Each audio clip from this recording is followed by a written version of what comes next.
Hello students, welcome back to your channel Sharda classes. Now we'll be beginning with the lecture number 4 of electricity class 10th. आज हम समझेंगे Ohm's law. इसके बारे में ये होता क्या है. बहुत सुंदर है यार ओम्स लॉ कितना ज़्यादा फेमस क्वेश्चन है ओम्स लॉ, और ये आता ही है बोर्ड्स में. ओम्स लॉ के ऊपर या तो क्वेश्चन पूछ लेंगे, थ्योरी पूछ लेंगे, इसके एप्लीकेशंस पूछ लेंगे, इसके ना कोई न्यूमेरिकल दे देंगे. तो बड़ी सारी चीज़ें हैं और है ये छोटा सा कॉन्सेप्ट. चलो समझते हैं. तो देखो, ओम्स लॉ बेसिकली एक लॉ है फिजिक्स में. अब तक हम पढ़ के आए हुए हैं पोटेंशियल डिफरेंस क्या होता है जिसकी वजह से करंट फ्लो होता है. जैसे कि फॉर एग्जांपल अगर मैं ये वायर बनाऊँ यहाँ पे, अगर यहाँ पे -10 वोल्ट है, यहाँ पे +10 वोल्ट है, तो यहाँ पे एक डिफरेंस हो गया, राइट. ये तो एंड बहुत कम पोटेंशियल का एंड हो गया और ये एंड बहुत हाई पोटेंशियल एंड हो गया. This is low potential and, this is high potential and. इसको ऐसे भी समझ सकते हैं. फॉर एग्जाम्पल अगर मैं वायर बनाऊँ, यहाँ पे 5 वोल्ट है, यहाँ पे 15 वोल्ट मान लो, तो मतलब बेसिकली एक अंतर है, चाहे वो प्लस माइनस की टर्म्स में है या फिर वैल्यू की टर्म्स में है.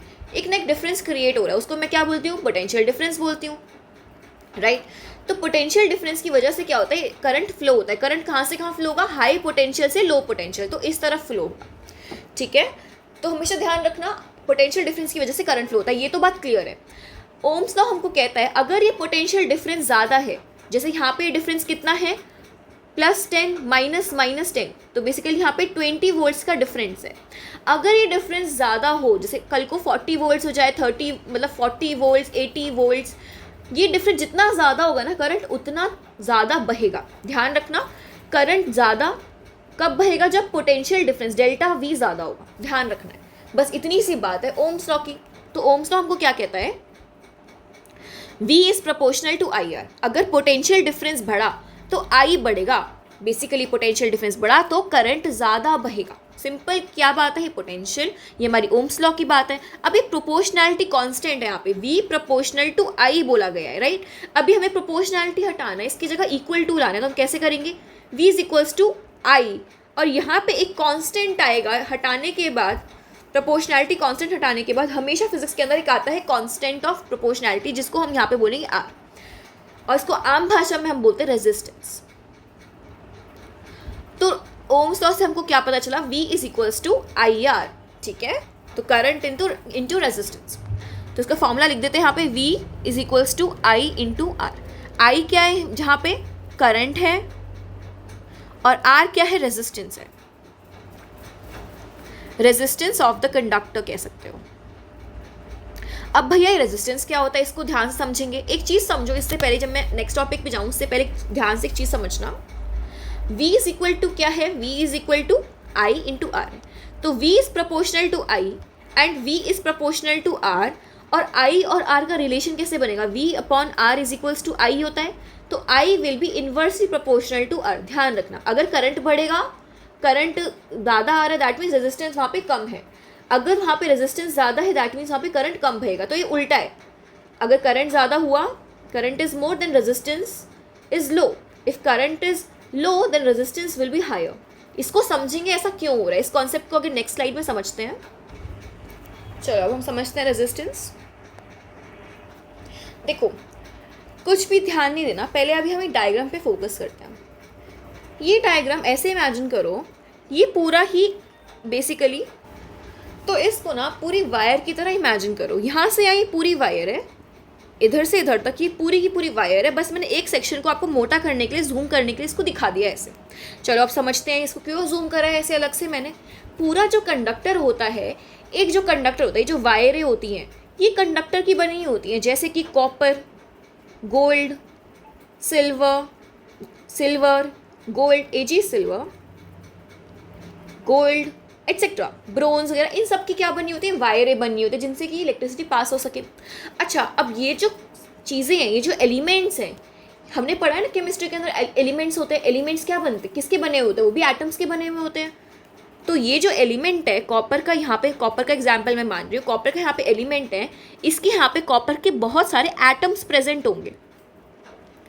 ठीक है, मैं थोड़ा दूर दूर बना दिए, ये पास पास होते चुपके हुए, लेकिन ठीक है मैंने ऐसे बना दिया. अब ये जो एटम्स हैं एलिमेंट्स के, इस वायर के एलिमेंट के जो ये एटम है, ये जो एटम है, ये क्या करेंगे, यहाँ पे इलेक्ट्रॉन्स को करेंगे परेशान.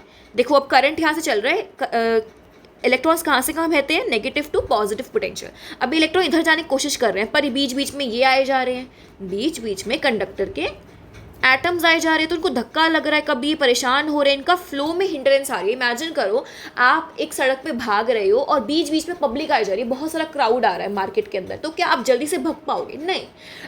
आपको क्या मिलेगा इन पार्टिकल से, भीड़ से। इन पार्टिकल्स को मैं एक इमेजिन करो, भीड़ है नॉर्मल मार्केट की, तो फिर आपको इनसे हिंड्रेंस मिलेगा, आप जल्दी से भाग नहीं पाओगे, आपको प्रॉब्लम होगी जाने में, फ्लो करने में प्रॉब्लम होगी।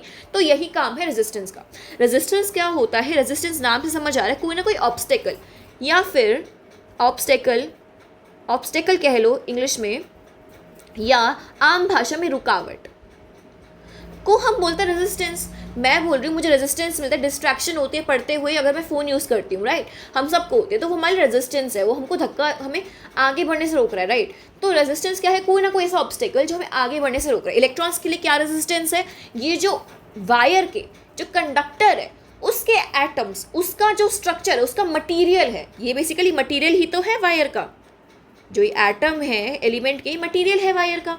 तो इसकी वजह से फ्लो ऑफ इलेक्ट्रॉन्स में प्रॉब्लम आ रही है, तो जाहिर सी बात है अगर इलेक्ट्रॉन के फ्लो में दिक्कत आएगी तो करंट के फ्लो में भी दिक्कत आएगी। मैंने बोला है अगर इलेक्ट्रॉन बहेंगे तो ही करंट बहेगा, तभी पूरा सर्किट कंप्लीट होगा और इलेक्ट्रिसिटी आएगी।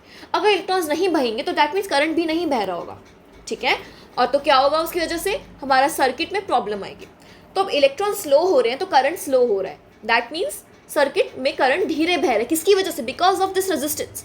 तो resistance is the opposition to the flow of current. Resistance is the opposition to the flow of current. इसको हम रिप्रेजेंट करते हैं बाय सिंबल दिस, और इसको बोलते हैं ओम। ऑलराइट, कैसा है ये? ओम। इसको ऐसे बनाते हैं, ओम। ऑलराइट, तो ऐसे एक तरीके से इसको ऐसे याद करो, जैसे कोई चीज़ है उसके ऊपर से बांधा सी आ गई, यहाँ से कोई जाने की कोशिश कर रहा है, बीच में पहाड़ से आगे, तो वो रुक रहा है, वो जा नहीं पा रहा, ठीक है, टकरा रहा है यहाँ से। तो रेजिस्टेंस का सिंबल ऐसे याद करने के लिए मैं इसका ऐसे लिखते हैं, ओम की तरह है। ये प्रॉपर्टी ऑफ कंडक्टर होता है। क्या होता है? ये property of conductor that oppose the flow of current. Simple and easy. बस ये कंडक्टर के जो एटम है उसका मटीरियल है, हमारे करंट को बहने से रोक रहा है। सिंपल बात है और सीधी बात है, एकदम स्पष्ट बात है। आगे बढ़ने से पहले एक बार हम ग्राफ भी देख लेते हैं। ग्राफ कैसे बनेगा, थोड़ा सा हम ग्राफ पे भी चर्चा कर लेते हैं। आ जाता है क्वेश्चन ग्राफ के ऊपर।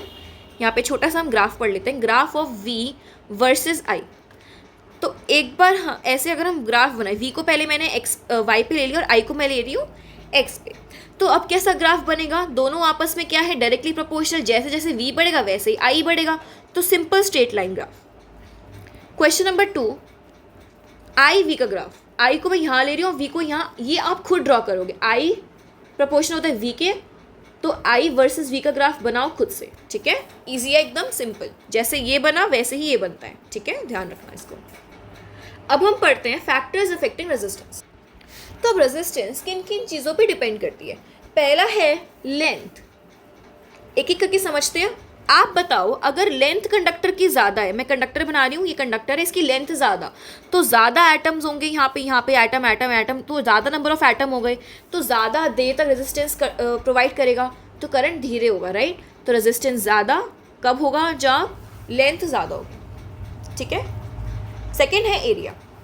आप बताओ, मैं 2 कंडक्टर ले रही हूँ, पहला कंडक्टर ये ले रही हूँ, सेकेंड कंडक्टर मैं ये ले रही हूँ, दोनों की लेंथ सेम है, एरिया की बेसिस पे हम बता रहे हैं।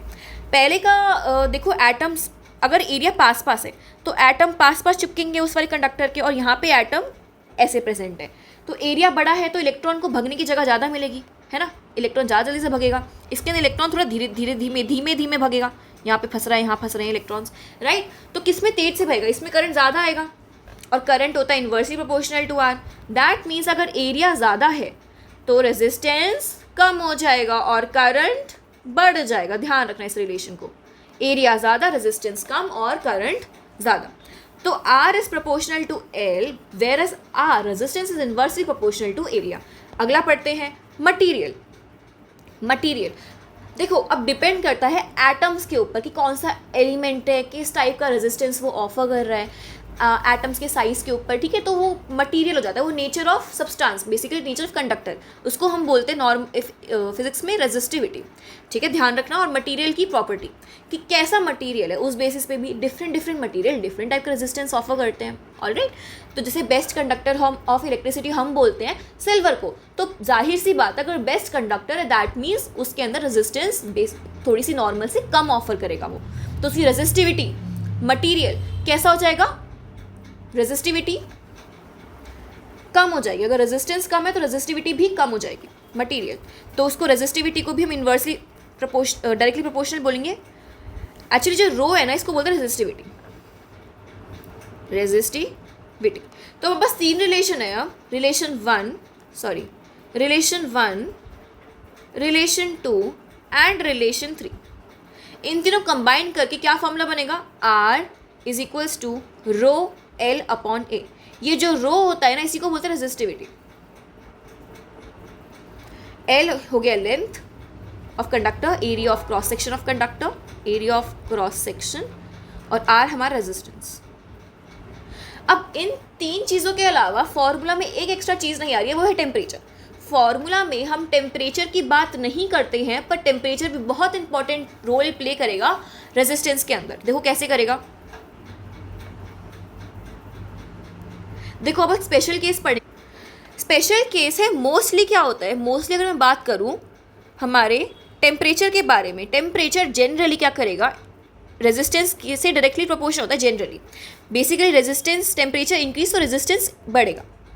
जाहिर सी बात है, इमेजिन करो एक कंडक्टर है, आप उसका टेम्परेचर बढ़ा रहे हो तो उसे खुद के जो कंडक्टर के एटम्स हैं वो ज़ोर से एक्साइट होंगे, उनको टेम्परेचर मिल रहा है, ज़ोर से वाइब्रेट करेंगे, हिलेंगे डोलेंगे, और इलेक्ट्रॉन्स भी जा रहे हैं उस कंडक्टर के अंदर, तो दोनों ही आपस में टक्कर मारेंगे और क्या होगा, करंट धीरे बहेगा और धीरे हो जाएगा करंट, तो रेजिस्टेंस बढ़ जाएगी, ठीक है। ये नॉर्मली होता है मेटल्स एंड अलॉयज़ के केस में, मेटल एंड अलॉय। पर अगर मैं बात करूँ एक स्पेशल केस की, एक ही स्पेशल केस है जो है सेमीकंडक्टर का। सेमीकंडक्टर्स में ये चीज़ उल्टी हो जाती है। सेमीकंडक्टर्स में ना टेम्परेचर बढ़ने पे रेजिस्टेंस कम होता है, बस ये चीज़ ध्यान में रखनी, temperature increase resistance come, only in the case of semiconductors. लेकिन जनरली ऐसा नहीं होता। ये क्लास 12th का टॉपिक है सेमीकंडक्टर्स वाला। अभी बस इतना याद रखो कि टेम्परेचर बढ़ने पे रेजिस्टेंस कम होता है इन सेमीकंडक्टर्स। वेयरएज जो नॉर्मल सिनेरियो है, मेटल्स है, अलॉयज़ है, इनके केस में टेम्परेचर बढ़ने पे रेजिस्टेंस बढ़ेगा, ठीक है। और एक और बात है, जो हमारे नॉन मेटल्स होते हैं, जो इंसुलेटर्स होते हैं, उनमें से इलेक्ट्रिसिटी बहेगी नहीं, तो करंट का कॉन्सेप्ट ही नहीं आता। तो मेटल्स एंड अलॉयज़ में आता है, सेमीकंडक्टर्स में आता है, ठीक है। चलो अब इतना तुम टॉपिक रिवाइज करोगे, ठीक है। एक और चीज़ कवर कर लेते हैं, रेजिस्टिविटी, जो अभी हमने पढ़ा। रेजिस्टिविटी कुछ नहीं है, प्रॉपर्टी ऑफ मटेरियल है, इसको डिनोट करेंगे रो से, ठीक है। It determines how strongly it resist the current. तो अगर जैसे हमारा नॉर्मल रेजिस्टेंस का क्या फॉर्मूला था, R is equals to rho L upon A, इसको उल्टा पुल्टा करके हम इसकी टर्म्स में निकालते हैं। Rho is equals to R into A by L। तो ये बताता है कितना ये रेजिस्टेंस दे रहा है, कितनी रेजिस्टिविटी क्या बताएगा, कितना ये रेजिस्ट कर रहा है करंट को, क्योंकि यहाँ पे रेजिस्टर आ रहा है ना।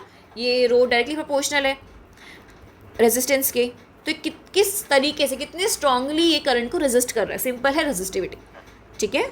चलो ध्यान में रखना है, चीज़ें रिवाइज करनी है, फिर हम आगे के लेक्चर्स में पढ़ेंगे कॉम्बिनेशन रेजिस्टर्स, बहुत सारी चीज़ें हैं, थोड़ी सी और लेक्चर्स बनेंगे, फिर आपका ये टॉपिक डन हो जाएगा। फिर हम बहुत सारे क्वेश्चंस लगाएंगे इस टॉपिक के ऊपर और आपका ये टॉपिक हो जाएगा बिल्कुल टिप्स पे।